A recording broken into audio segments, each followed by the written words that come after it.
खुशामदीद दोस्तों, राम राम सलाम। मैं हूं धर्मपाल मलिक जींद से। आज की महफिल में आप सबका स्वागत है। आज हम चौधरी बंसीलाल के बारे में बताएंगे आपको। चौधरी बंसीलाल जो थे वो हरियाणा के तीसरे चीफ मिनिस्टर थे।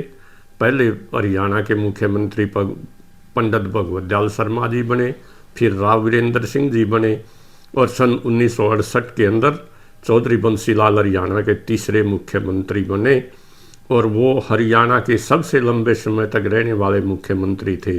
11 साल 282 दिन तक वो हरियाणा के मुख्यमंत्री रहे और उन्होंने 4 बार मुख्यमंत्री की शपथ ली, 1968 से 1972 तक, फिर 1972 से 75 और तीसरी बार उन्होंने 1986 से 1987 लगभग 1 साल के लिए मुख्यमंत्री की शपथ ली और चौथी बार उन्होंने खुद की पार्टी बनाकर हरियाणा विकास पार्टी के मुख्यमंत्री 1996 से 1999 तक रहे।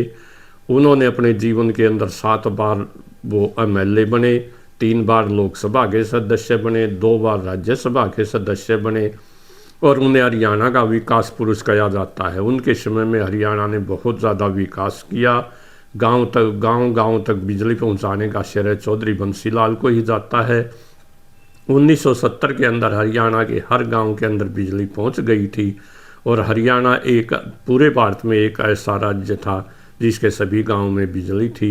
इसी प्रकार उन्होंने सड़कों का जाल बिछा दिया, हर गांव को पक्की सड़क से जोड़ दिया और जोनी नहरों का जाल बिछवाया। उन्हें कई जोनी नहरें बनवाई। इरीगेशन लिफ्ट इरीगेशन प्लान जो थी वो चौधरी बंसीलाल ही लेकर आए थे और उन्होंने 500 फुट तक के ऊंचे टिब्बों के ऊपर पानी चढ़ा दिया, इसलिए उन्हें हरियाणा का भागीरथ भी कहा जाता है।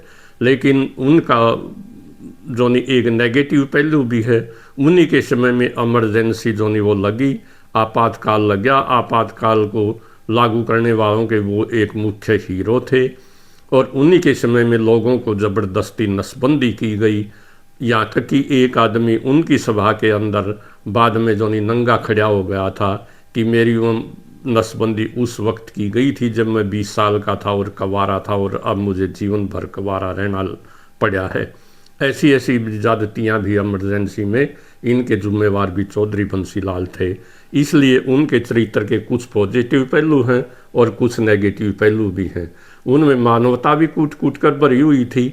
एक बार कहते एस.के. मिश्रा अपनी किताब के अंदर लिखते हैं, flying in the high winds, के चौधरी बंसीलाल और मैं एक बार दिल्ली से चंडीगढ़ जा रहे थे और अम्बाला के अंदर सड़क पे ऊपर एक महिला बहुत बुरी तरह से सड़क के ऊपर रो रही थी और वो सड़क के बीच के अंदर ही बुरी तरह से रो रही थी। लोग खड़े थे। चौधरी बंसीलाल ने पूछा क्या बात है, तो उसने कहा कि मेरे बेटे को फांसी होने वाली है और वो मेरा इकलौता लड़का था। तो एस.के. मिश्रा कहते हैं कि वो चौधरी बंसीलाल की आंखों में आंसू थे और सुबह अखबारों में पढ़ा कि जिसको फांसी होनी थी वो जेल से भगोड़ा हो गया है। निश्चित रूप से ये काम चौधरी बंसीलाल का था, ऐसा मेरा शक है। ऐसा उनके चीफ सेक्रेटरी एस.के. मिश्रा अपनी किताब के अंदर लिखते हैं। उनका एक दूसरा पहलू भी था। उन्होंने एक बार चंडीगढ़ से दिल्ली जाते हुए चौधरी देवीलाल को कार भरी दोपहरी के मई जून के महीने में कार से उतार दिया था और जबकि हरियाणा की सभ्यता ये नहीं कहती। चौधरी देवीलाल उनसे उम्र में भी बड़े थे। हमारी हरियाणा की सभ्यता और हमारी जाति की सभ्यता ये कहती है कि अपने से बुजुर्ग आदमी का, अपने से बड़े आदमी का मान सम्मान करना चाहिए और रिस्पेक्ट करना चाहिए। लेकिन चौधरी देवीलाल को उन्होंने अपनी गाड़ी से उतार दिया था। एक बार कहते हैं कि दिल्ली से चंडीगढ़ चौधरी सुल्तान सिंह और चौधरी बंसीलाल आ रहे थे। चौधरी बंसीलाल ने चौधरी सुल्तान सिंह से किसी बात के बारे में पूछा तो उन्होंने कहा पहले ये गाड़ी किसी पेड़ के नीचे रोको, मैं फिर आपको बताऊंगा। तो बंसीलाल जी ने कहा क्यों? उसने कहा कि कहीं आप मेरे को चौधरी देवीलाल की तरह से कार से उतार दोगे तो कम से कम मैं पेड़ की छाया में तो खड़ा हो जाऊंगा। यह सुनकर चौधरी बंसीलाल हंसने लगे। ऐसा ये घटना का जिक्र भी एस.के. मिश्रा और जो राम वर्मा जी जो IAS थे चौधरी बंसीलाल के समय में, और उनकी ये किताब हरीलाल जो हरियाणा, तो उन्होंने इसके अंदर इसका जिक्र किया है। और चौधरी उन्होंने हरियाणा के 3 लालों के बारे में बहुत कुछ लिखा है। तो चौधरी बंसीलाल के 2 पहलू थे, उनके चरित्र के पॉजिटिव पहलू भी था और नेगेटिव पहलू भी था। तो वो कुछ लोग तो यहाँ तक कहते हैं कि उनको जो नहीं गुस्से के दौरे पड़ते थे। जब वो शांत स्वभाव में होते तो बड़े नरम स्वभाव के थे, आर्य समाजी आदमी थे, जीवन भर कभी नशा नहीं किया, न रिश्वत ली, उनके चरित्र के ऊपर कोई दोष नहीं है। लेकिन दूसरी तरफ वो इतने सख्त थे कि उन्होंने देश के 30,000 नेताओं को जो नहीं हरियाणा की जेलों में इमरजेंसी के अंदर ठूस दिया। और इमरजेंसी के अंदर ये नारे लगते थे, नसबंदी के 3 दलाल संजय, इंदिरा, बंसीलाल। नसबंदी जैसा कि घिनौना कार्य भी उन्हीं के समय में हुआ था और उन्होंने ये सिद्ध कर दिया इमरजेंसी के अंदर वो डिक्टेटर हैं, उनका डेमोक्रेसी के अंदर कोई विश्वास नहीं है। जबकि 1943-44 के अंदर जब वो प्रजामंडल लुवारू स्टेट के प्रजामंडल के सेक्रेटरी थे, जब उनकी उम्र 17-18 वर्ष थी, और लुवारू नवाब के सिगानी कांड जैसे 1938 में जिसके अंदर 38 आदमी मारे गए थे, गोली कांड जैसे नवाब अमीनुद्दीन के खिलाफ वो संघर्ष कर रहे थे। लेकिन उन्होंने इमरजेंसी में ठीक इसी तरह का कांड करवा और वो पक्के डिक्टेटर बन गए और पीपली कांड करवा लोगों के ऊपर गोलियां चलवाई। उनका इससे ये सिद्ध होता उनका डेमोक्रेसी के अंदर बहुत कम विश्वास था और वो जो नहीं बड़े डिक्टेटर टाइप आदमी थे, डिक्टेटर माइंडेड आदमी थे, किसी की नहीं मानते थे। अब हम आते हैं तो ऐसे थे उनके पहलू, और उनका दोनों पहलुओं को पढ़ने के लिए उनकी किताबें जो नहीं उनके बारे में उनकी जीवनी लिखी है मुन्नी लाल ने, वो पढ़नी चाहिए। 3 लाल जो हरियाणा जो IAS ऑफिसर थे राम वर्मा जी, उन्होंने लिखी है। Flying in the eye winds, SK Mishra ji उनको चीफ सेक्रेटरी थे, उन्होंने लिखी। उसमें चौधरी बंसीलाल जी के बारे में बहुत कुछ बताया गया है। और चौधरी दुआरीलाल ने भी उनके बारे में किताब लिखी है, एन एमक chief minister of Haryana, Haryana का एक पागल मुख्यमंत्री। चौधरी बंसीलाल ने इसके ऊपर बैन लगा दिया था इस किताब पे। चौधरी दुआरीलाल ने एक दूसरी किताब और लिखी है, माई 55 डेज इन जेल्स, मेरे जेल के 555 दिन। उनके बारे वो दोनों किताबें मैंने पढ़ी हैं और चौधरी बंसीलाल के बारे में बहुत कुछ लिखा है कि इमरजेंसी के अंदर क्या क्या हुआ। तो इस तरह से वो विकास पुरुष भी थे। उन्होंने सड़कों का जाल बिछा दिया, देश के अंदर मंडियाँ खोली, एजुकेशन के लिए बहुत कुछ किया। उन्होंने कुरुक्षेत्र यूनिवर्सिटी जो 1956 में बन गई थी लेकिन एक रीजनल सेंटर जैसी थी, उन्होंने उसका बहुत ज़्यादा विकास किया। हरियाणा एग्रीकल्चर यूनिवर्सिटी में AL फर्नीचर जैसे VC को लाए। जब उन्होंने 10 करोड़ रुपए मांगे तो चौधरी बंसीलाल ने 20 करोड़ रुपए दिए। हरियाणा को एग्रीकल्चर यूनिवर्सिटी जैसी यूनिवर्सिटी दी जो एशिया की सबसे बढ़िया यूनिवर्सिटियों में से एक है और जिसने हरियाणा के अंदर हरित क्रांति लाने के अंदर बहुत ज़्यादा जिसका योगदान रहा है और जिससे किसानों की हालत जो नहीं वो अच्छी सुधरी। देश के अंदर हरियाणा के अंदर प्रोडक्शन बढ़ा और हरियाणा एक सरप्लस स्टेट बन गया। एजुकेशन के लिए बहुत काम किया। आज जो हमारे बच्चे मेडल ला रहे हैं ओलंपिक में, इसका श्रेय भी चौधरी बंसीलाल को दिया जा सकता है। उन्होंने राई स्पोर्ट्स, मोतीलाल नेहरू राई स्पोर्ट्स जैसे स्पोर्ट्स के स्कूल खोले। उन्होंने एजुकेशन के लिए बहुत काम किया।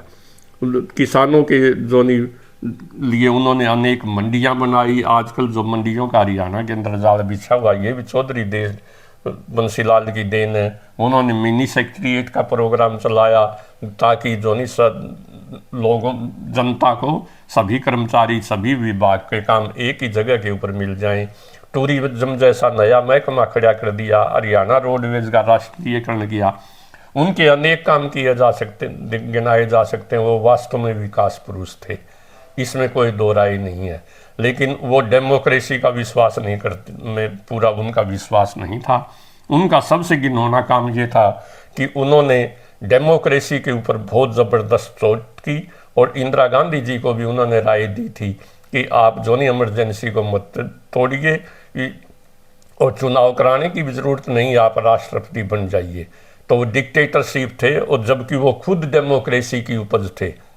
उनका जन्म जो नहीं गोलागढ़ गांव में जो एक लोहारू के पास छोटा सा गांव है उसके चौधरी जो नहीं मोर सिंह के घर पे हुआ था, जो एक किसान थे। उनकी माता दापा देवी थी, वो भी एक बड़ी धार्मिक घरेलू औरत थी। उनकी शादी 17 साल की उम्र में विद्या देवी जी के साथ हो गई थी, वो भी एक भली औरत थी।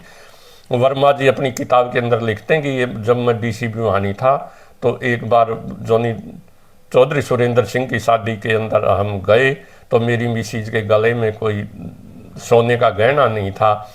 तो विद्या देवी जी ने कहा, ए बेटी तू तो नांगी पूछी आ गई। वो उनको कमरे के अंदर ले गई और उनको एक सोने का जोनी जंजीरा पहना दिया और वो वापस भी नहीं लिया। तो और वो जोनी विद्या देवी इतनी बड़ी औरत थी, वो चूल्हे पर रोटी बनाती थी। एक बार मनीराम बागड़ी भी, उनकी प्रसिद्धि दूर दूर तक फैली हुई थी, उनके मकान पर खाना खाने के लिए पहुंच गए थे और वो चूल्हे पर खाना बना रही थी। जबकि मनीराम बागड़ी जोनी हमेशा बंसीलाल के विरोधी थे और इसी दौरान कुदरती चौधरी बंसीलाल भी आ गए। उन्होंने चौधरी मनीराम की तरफ देखा और मुस्कुरा कर जोनी अपने कमरे के अंदर चले गए। इसी प्रकार एक टेक्सटाइल का मैनेजर जो था, बीटीएम भिवानी टेक्सटाइल मिल का मैनेजर विद्या देवी जी से मिलना चाहता था। वो आया तो उस समय भी विद्या देवी जी चूल्हे पर खाना बना रही थी। वो आया तो विद्या देवी जी ने तवे को उतार कर चूल्हे के ऊपर ही चाय बनाई और उनको पिलाई। उसने कहा कि मैं तो चौधरी बंसीलाल की मिसीज से मिलने के लिए आया था। तो लोगों ने बताया, यही तो चौधरी बंसीलाल के मिसी, जब वो इतनी सादी औरत थी, भली औरत थी, असलियत में वो हरियाणवी कल्चर की लेडी थी और बंसीलाल जी को संभालने में उनका बहुत बड़ा योगदान था। लोग बंसीलाल जी भी उनका एहसान मानते थे। लोग तो यहाँ तक कहते हैं कि उन्होंने अपने गहने बेच कर ही चौधरी बंसीलाल जी को ला करवाई थी, क्योंकि बंसीलाल जी ने जो मैट्रिक भी प्राइवेट की, 1946 के अंदर प्राइवेट एग्ज़ाम दे के उन्होंने मैट्रिक पास की। फिर 1950 में प्रभाकर की, 1952 में प्राइवेट ही बीए की और 1953 में जालंधर के अंदर एलएलबी की एडमिशन ले लिया। 1956 तक वो वहाँ रहे और 1956 में भिवानी में आके वकील बन गए।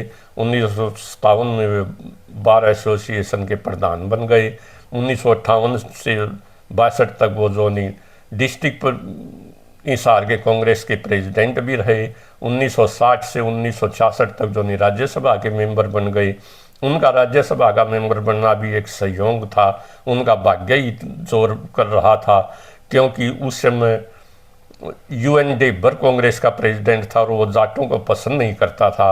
इसलिए दरबारा सिंह ने और कैरो प्रताप ने ऐसा नाम भेजा जिसके पीछे सिंह नहीं लगा हुआ था और वो जाट भी हो, तो ऐसे चौधरी बंसीलाल ही थे। यहाँ वे गुलजारी लाल नंदा जी के संपर्क में आए और बहुत से बड़े नेताओं के संपर्क में आए और उनका बहुत ज़्यादा जो उनकी पर्सनैलिटी का विकास हुआ और इन्हीं नेताओं ने बाद में उनको 1968 के अंदर चीफ मिनिस्टर बनवाने में मदद की। उनको सीएम बनवाने के में गुलजारी लाल नंदा जी का बहुत बड़ा योगदान था। वो गुलजारी लाल नंदा जी को अपना गुरु भी मानते थे। बाद में जब उन्होंने कुरुक्षेत्र का विकास करवाया, जो ब्रह्म सरोवर एक जोड़ी जैसा रह गया था, उसको दोबारा एक समुद्र का रूप दे दिया और जो उसका कुरुक्षेत्र डेवलपमेंट बोर्ड बनाया और लाइफ लॉन्ग गुलजारी लाल जी को उसका प्रेसिडेंट बनाया। तो बंसीलाल जी ने विकास के काम तो बहुत किए, लेकिन वो जोनी डिक्टेटरशिप और इमरजेंसी भी उनके खाते के अंदर उसको बुलाया नहीं जा सकता। वो बड़े मेहनती आदमी थे और जोनी हरियाणा 1987 के अंदर उनको ज़बरदस्ती तो शाम से चुनाव भी हरवा दिया गया। इसके लिए वो हाई कोर्ट सुप्रीम कोर्ट में भी गए और वहाँ से चुनाव जीते भी। चौधरी बंसीलाल जी को इमरजेंसी की सज़ा भी मिली। 1977 के चुनाव के अंदर लोकसभा चुनाव में भिवानी से वो बहन चंद्रावती जी से बुरी तरह से हार गए थे। लोग यहाँ तक भी कहते हैं कि एक बार बहन चंद्रावती हरियाणा भवन दिल्ली के अंदर ठहरने के लिए गई हुई थी, लेकिन उनका कमरा खाली करवा दिया गया बंसीलाल के कहने से और उन्होंने सारी रात जो है बरामदे के अंदर काटी थी। इस प्रकार से आप खुद ही फैसला कर सकते हैं वो कितने मानवतावादी थे और कितने नहीं थे। यह मैं अपने श्रोताओं के ऊपर छोड़ देता हूँ। बंसीलाल जी ने को भी उन्होंने 1971 के अंदर बंसीलाल के कारण से तंग होकर के चौधरी देवीलाल जी ने सदा के लिए जो कांग्रेस पार्टी को छोड़ दिया गया था। इसी प्रकार इतिहास अपने को दोहराता है। 1991 के चुनाव से पहले चौधरी बंसीलाल को भी भजनलाल से तंग होकर कांग्रेस पार्टी को छोड़ना पड़ा। उन्होंने हरियाणा विकास मंच बनाया, चुनाव लड़ाया। 1991 में उनकी पार्टी की 12 सीटें आई, लेकिन 1996 के अंदर हरियाणा विकास पार्टी जो नहीं, वो पावर के अंदर भाजपा के समर्थन से भारतीय जनता पार्टी के समझौते के तहत आ गई।